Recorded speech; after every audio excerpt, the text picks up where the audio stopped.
हाँ एक मिनट बस। हाँ हाँ एक्चुअली क्या है गुरुदेव, मैं दो सपने देखता था, जस्ट बोल रहा हूँ। लेकिन क्या है, कुछ समझ में नहीं आता था क्योंकि दरबार के बारे में कुछ पता नहीं था। जब 5 हवन किए तो स्थिति क्लियर हुई। जो पहला सपना देखता था वो दरबार को ही देखता था, ऐसा ही देखता था जैसा आज बना हुआ है। और दूसरा जो सपना था उसमें एक पहाड़ी पे कहीं आश्रम है छोटा सा, तो वहाँ पे एक गुरुजी हैं कोई। तो मैं जाके उनको जब प्रणाम किया, उनको बोला मैं आश्रम होके आया हूँ, तो उन्होंने मेरे सिर पर के हाथ रख आशीर्वाद दिया और मुझसे प्रश्न किया, बोला आप तुम जानते हो मैं कौन हूँ? मैं बोला मैं नहीं जानता गुरुदेव, आप कौन है? तो उन्होंने बोला मैं संतोष भदौरिया का गुरु नागराज हूँ। और गुरुजी मुझे पता नहीं, उस टाइम नागराज जी का नाम भी मुझे पता नहीं था कौन है। तो ये क्या है मेरे को कौन खींच के लाए?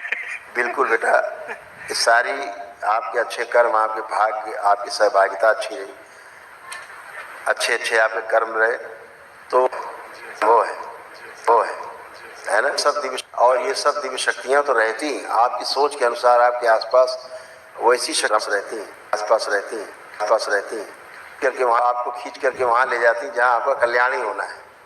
बहुत आप बने, यहाँ बहुत लोग आते हैं दरबार में, देखते रहते हम लोग उनसे, लेकिन बात नहीं करते। तमाम ऐसे लोग दिखते हैं जो पिछले जन्मों में जिन्होंने हमारे साथ यात्रा की है, साथ रहे हैं, साथ मिले हैं, लेकिन हम लोग कभी चर्चा नहीं करते उन चीज़ों की। वो एक सपने जैसा है, स्वप्न ही है, स्वप्न ही एक तरह का है। तमाम चीज़ें देखते हैं जो दिखती हैं तमाम, तो ठीक है, उसको मान करके कि ये क्रम है। तमाम ऐसे लोग दिखते हैं यहाँ पे जो पिछले जन्मों में अपने बहुत बड़े अच्छे योगी थे, अच्छा बहुत अपने कहा जाए अपने पुरुषार्थ से वो अपने मुक्ति तक पहुँच भी गए थे, काफ़ी कुछ कारणों से वो रह गए। ऐसे भी लोग आते हैं, दिखते हैं, बहुत अच्छे अच्छे लोग आते हैं दरबार में। तो हम लोग देखते हैं कि इनको रास्ता कौन दिखाता है? गुरु तो दिखाएगा। इनको पुरानी स्मृतियाँ हैं, वो स्मृतियाँ इस जन्म में आकर के स्मृतियों में खिंचाव होता है और वो अपने आप कहीं ना कहीं से उनको पता लगता है और खींच के अपने आप चले जाते हैं और जुड़ जाते हैं। तो आगे का मार्ग उनका प्रशस्त होता है। यही होता है, सब पिछले जन्मों की स्मृतियों के साथ इस जन्म का पिछला कर्म भोग सब इसी में तालमेल है बहुत अच्छा सा, जो आप एक अच्छा दरबार आपको मिलता है ना। एक चीज बोलो गुरु जी, अगर जो गलती के लिए क्षमा करना। थोड़ा एक मिनट लगेगा। एक्चुअली क्या है, मेरे को योग में करता था, पहले जो गुरु थे उन्होंने योग की शिक्षा दिया था मुझे। आज से 10-11 साल पहले एक मैसेज मिला था, वो पूरा नहीं बताऊंगा, छोटा सा ही है, आप समझ जाइए। तो उसमें मुझे मैसेज मिला था कि 2025 तक ऐसी कुछ व्यवस्था की जाएगी कि इस सृष्टि में पाप और पुण्य को बैलेंस किया जा सके। और जब आपके मुंह से 2025 सुना ना, तो मैं हिल गया अंदर से। मैं क्या, उसका लिंक कहीं ना कहीं लिंक है उसका, जो हो सकता है मैं भी इस दरबार से लिंक, को मुझे नहीं पता। और आज दरबार वो ही कर रहा है जो शायद उस टाइम सोचा गया हो। बिल्कुल ऐसे ही कुछ है आसपास है। क्षमा कीजिए, 2025 बहुत ही प्यारा है, इम्पोर्टेंट है दुनिया के लिए से। हाँ बहुत अच्छा है दरबार, कुछ उसी कार्य के लिए बना है। ये रोग कष्ट तो एक बहुत छोटा सा पार्ट है दरबार, पार्ट है उसका, क्योंकि ये रोग मुक्त होना, शोक मुक्त होना आवश्यक है, तभी आप कहीं बढ़ सकते हैं। ये रहेगा, अगर रोग रहेगा, कष्ट रहेगा, आप ध्यान साधना, कोई साधना आप नहीं कर सकते, क्योंकि मन तो उसी में लगा रहेगा। घर के लोग पीड़ा में है, स्वयं पीड़ा में है, तो फिर नहीं हो सकता है। तो इसलिए इस दरबार ने जो प्रक्रिया शुरू की कि अपने परिवार में रह करके ही हम अपने को, परिवार है जो भौतिक को भी देखें, उसको भी देखेंगे, निर्लिप्त रहते हुए भी लिप्त रहेंगे उस अपने को भी उससे आगे ले जाएंगे। तो ऐसा दरबार पहली बार का खींचा है, पहली बार जो जंगल में भागने वाला, पहाड़ों में भाग के चले वाला मामला था, वो बंद करके और गृहस्थी में रह करके ही। नहीं, भोलेनाथ और माँ अगर जो एक साथ आएगा तो बहुत बड़ा उद्देश्य है, वो तो आप ही जानते हैं, हमको इतना नहीं पता। बाकी आपका आशीर्वाद बनाए रखिए। खूब खुश हो बेटा, प्रसन्न रहिए, स्वस्थ रहिए। प्रणाम गुरुजी। खुश रहे हीरो, कैसे हो? ठीक हो? मस्त रहिए, खुश रहिए। और बताइए, अब कोई कष्ट तो नहीं है? नहीं, थोड़े बहुत हैं। अच्छा, थोड़े बहुत बताइए, कुछ बचे हो तो। हाथ पैरों में पसीना आता है। देखिए आ रहा है, चेक करिए, आ रहा है पसीना? हाँ आ रहा है। आंखें बंद। ओम। कोई बात नहीं। ये पसीना कब से आता है? ये बचपन से आता है। ये पसीना कब से आता है आपको? बचपन से आता है। आंखें बंद। ओम। हाथ और पैरों के तलुओं के, हाथ की हथेलियों का पसीना निकलना बंद कर दिया जाए। ये पसीना दूसरे रास्तों से निकाला जाए और कमजोरी हटा दी जाए शरीर के। ओम शिव प्रहार।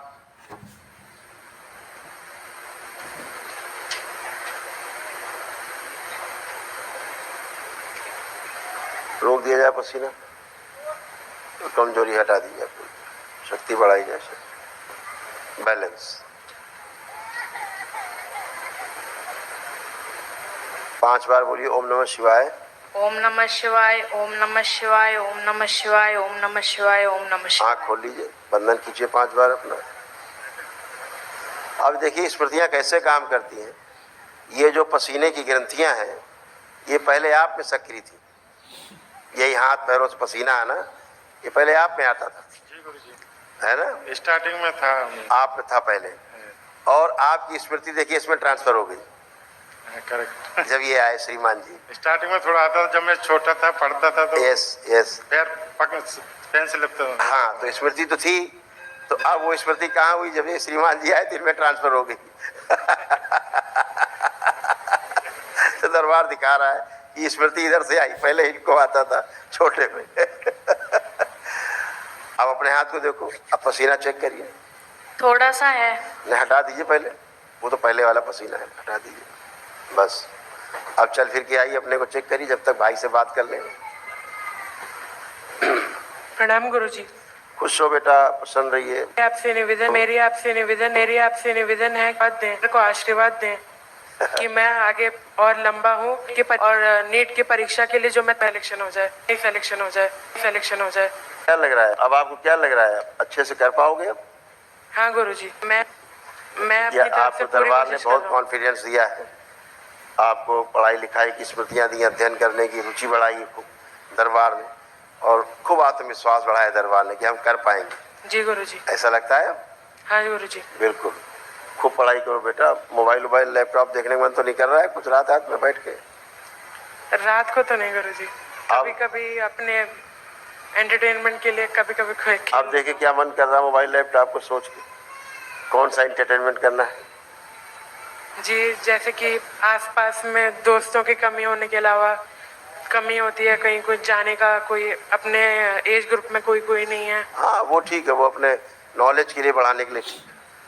जी गुरुजी। खुश रहिए, प्रसन्न रहिए, खुश रहिए। आप आई बेटा उसको। हाँ अब देखिए हाथ की हथेली रगड़ के पसीना आ रहा है? थोड़ा सा है अभी भी। दिखाओ पापा को, पापा को दिखाओ। पुराना जो आ रहा है उसी का थोड़ा सा और इफेक्ट जो थोड़ी सी भस्म लगा दो हाथ में, स्मृति नष्ट हुई। थोड़ी भस्म दे दो, दोनों हथेली में दे दो, रगड़ लो, हल्का सा रगड़ दो बस। अब पोंछ लो, हाथ पोंछ लो। अभी क्या होता था इसको थोड़े प्राइवेट कष्ट भी आते थे। जी गुरुजी। थोड़ा सा प्राइवेट कष्ट भी इसको आते थे बच्चे में, और उसी कमजोरी के कारण ये पसीना आता था। कमर में भी इसको कष्ट आते थे, बैक। अब चूंकि बच्चा है इसलिए तमाम चीजें ये समझ नहीं पाए, अभी समझ नहीं पाए, लेकिन इनको कमर में पीछे बैक में कष्ट इनको आता था। कभी आप महसूस कर पाते थे आपको बैक में कष्ट? हाँ। हाँ, तो अब हम बता रहे हैं इसलिए बता पा रहा है। आगे कष्ट थोड़े से आते थे, पेट में, नाभि के नीचे इसको कष्ट आते थे, नोवेल के नीचे था ऐसा? हाँ था। अब नहीं। तो ये बच्चे आज चूंकि शेर इसलिए नहीं कर सकते, इनको लगता है स्वाभाविक होगा, कुछ ऐसे ही होगा, लेकिन दरबार चूंकि देखता है तो वो सब चीजें हटाता है दरबार, है ना? आंखें बंद करो बेटा, इस बच्चे का पुरुष शरीर आगे किया जाए, शिव पीछे कर दिया, सबसे आगे शिव प्रहार। 5 बार बोलिए ओम नमः शिवाय, ओम नमः शिवाय ओम नमः शिवाय ओम नमः शिवाय ओम नमः शिवाय ओम नमः शिवाय। आँख खोल लीजिए, बंधन कीजिए अपना 5 बार।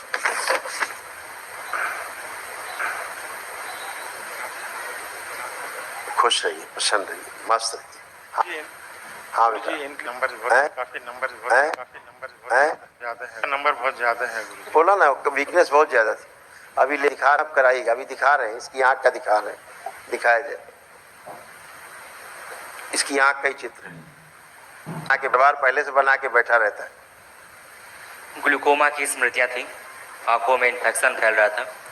डिप्लोपिया की स्मृतियाँ थी, एक चीज़ें दो दिखाई देना। आंखें तिरछी करने वाली स्मृति थी और आंखों में दर्द व सूजन बनी रहती थी। जी गुरुजी। ऐसे था। अब इनको दर्द नहीं है, आंखों में सूजन नहीं है, कोई चुभन नहीं है, कोई वहाँ खिंचाव नहीं आंखों में। आंखें एकदम फर्स्ट क्लास। लेपन करेंगे थोड़ा नर्वस सिस्टम और अच्छा हो। खुश रहिए। प्रणाम गुरुजी। खुश रहो बेटा। कैसे हो? गुरुजी सबसे पहले तो आपको बहुत बहुत धन्यवाद। खुश जो रहो मैं बेटा। मेरा हमेशा एक तमन्ना थी कि मेरे एक गुरुजी हों, तो मेरे को कोई भी नहीं मिले थे, तो मैं शिव भगवान को ही अपना गुरु मान ली थी। लेकिन आप मिले तो मुझे इतना खुशी हुई ना कि मतलब मेरा भाग्य एकदम सौभाग्य में बदल गया। खुश रहो बेटा, खूब प्रसन्न रहिए। भोलेनाथ की कृपा, माँ की कृपा सर जब हाँ, मंत्र मिल मिलती गया है सर, तो फिर मैं बहुत आनंद ही धन्य आनंद। हो गई सर। खुश रहो बेटा। ये तमाम आपके भी कष्ट थे, ये दरबार ने सब नष्ट किए, उनकी स्मृतियां भी नष्ट की। ऐसे ब्रेन स्ट्रोक की स्मृतियाँ थी, लगातार नकारात्मक विचार आते थे। पैनक्रियास में घाव बन रहा था, पेट में दर्द और जलन होना, श्वास नली में सूजन, ऑस्टियोपेनिया था, आंखों में भारीपन रहना, जलन होना, आंखों में धुंधलापन आ रहा था, ब्रेन में सूजन थी, गॉल ब्लैडर निष्क्रिय हो रहा था, किडनी में घाव बन रहे थे, ब्रेन ट्यूमर की स्मृतियाँ थी, घुटनों में दर्द होना, यूट्रस में सूजन, घाव बन रहे थे, सड़न हो रही थी, भुलाने वाली स्मृतियाँ थी, चीज़ों को भूल जाना, गर्भाशय में गांठें बन रही थी, फाइब्रॉइड्स बन रहे थे, शरीर में सूजन थी, रोमेटिक आर्थराइटिस की स्मृतियाँ थी, जोड़ जोड़ में दर्द होना, चक्कर आना, स्लीप डिसऑर्डर था, कैंसर की स्मृतियाँ थी, लीवर में, गॉल ब्लैडर में, रक्त में, ओवरी में और हड्डियों में। जी गुरुजी। ऐसे कमर से नीचे बहुत कष्ट आ रहे थे, है ना? ये भी सब दरबार ने नष्ट किए। जी गुरुजी, मेरे सर में ये पूरा हैवीनेस रहता है और अभी आँख- अभी पहले इसको बात कर लें, अभी दिखाते हैं। और सर आंखें गुरुजी आंखें नहीं खुलती। वो जो आप बता रहे हैं सब नष्ट हो चुका है। ये देखिए जो आगे जो नष्ट हुआ। स्पाइन में अकड़न जकड़न बनी रहती थी, कमर में दर्द होता था, कूल्हों में सड़न हो रही थी, फ्रैक्चर कराने वाली स्मृतियाँ थी, आर्थराइटिस की स्मृतियाँ थी, लकवे की स्मृतियाँ थी, बैठकर उठने में कष्ट होता था, पैर कमजोर करने वाली स्मृतियाँ थी और घुटनों में देखिए आप ही का है स्लेट। ये जो आप बता रहे हैं लिखा हुआ, जो स्मृति नष्ट हुई, देखिए। ब्रेन स्ट्रोक की आंखों में भारीपन रहना, जलन होना, जी गुरु। आंखों में धुंधलापना और चक्कर आना। जी गुरुजी। और यही बता बहुत रहे। नींद बहुत आती है उसी वजह से, धूप में नहीं जा सकती, बहुत चक्कर आते हैं, आप सर खूब दर्द जाइए होता धूप है। में, आप दिन भर धूप में रहिए। जी गुरुजी धन्यवाद। खुश हो बेटा। कल महाहवन करिए जी दरबार गुरुजी। की ओर से, जो निःशुल्क है। 3 लोग रहिएगा। आप दोनों बच्चों के साथ संकल्प करके स्वयं करिए। इनके पास ऊर्जा बहुत है, इनके पास पिछले जन्मों की ऊर्जा ही बहुत है। आप करिए, बच्चों का संकल्प लेके करिए। खुश रहिए बेटा, प्रसन्न रहिए, मस्त रहिए।